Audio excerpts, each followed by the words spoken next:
Capricorn, your week beginning the 5th of January continues to see an energy which was beginning at the very start of this year, a cluster of energy in your sign, which is very rare, enhanced now by Mercury. But this week, the Sun's going to apply to Venus on Tuesday, amplifying the allure of Venus in a cazimi. And then on Wednesday, Venus and Mars come together. So we have the seductiveness of Venus, the coquettishness, be enhanced by the rugged energy of Mars. What a combination to draw goodness to you. And then on Thursday, it's the hustle bustle energy of Mars joined by the Sun. And all of that's giving you extra confidence to reset your personal profile.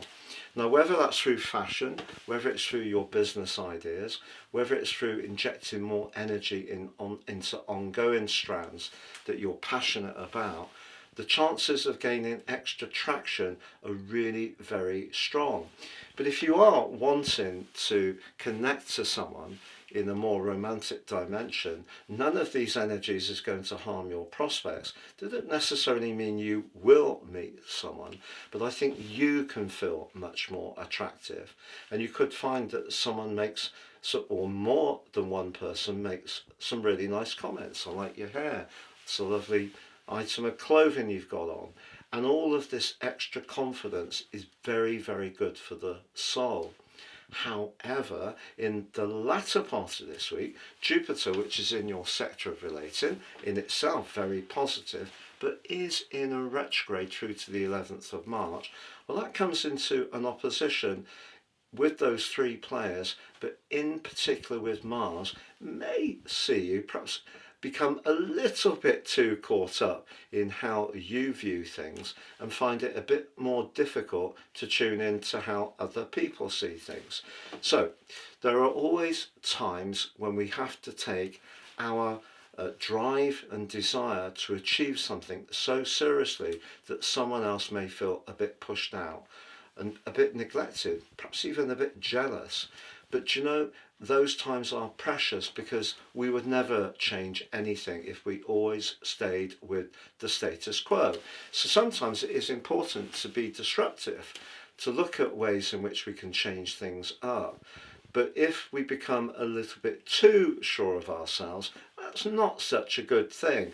And all of that can come to the surface if that does show up with the quarter moon in Libra on Saturday, when your emotions can be closer to the surface, and suddenly that part of you, which can be someone who upholds tradition, established ways of doing things, can seem out of kilter with what you want to do in terms of being very single-minded. So I think if you do want to hit the sales, get yourself some new clothes, give your personal presentation some kind of stylish makeover, very positive indeed. If you want to push forwards with drive and determination, you can do so and use lots of different skills to make progress. But just be aware that someone may see something a little different, and it's certainly not a good time to become overconfident towards the end of this week. But just to say, if you've yet to order your personal forecast for the next 12 months based on your unique birth data, no two charts are the same, I've cut the price specially down to 50% off. You'll also get your life roadmap report and your free gift of your general love Chinese and Indian written zodiac forecast. Please just apply Astro26 at the checkout to get that 50% off.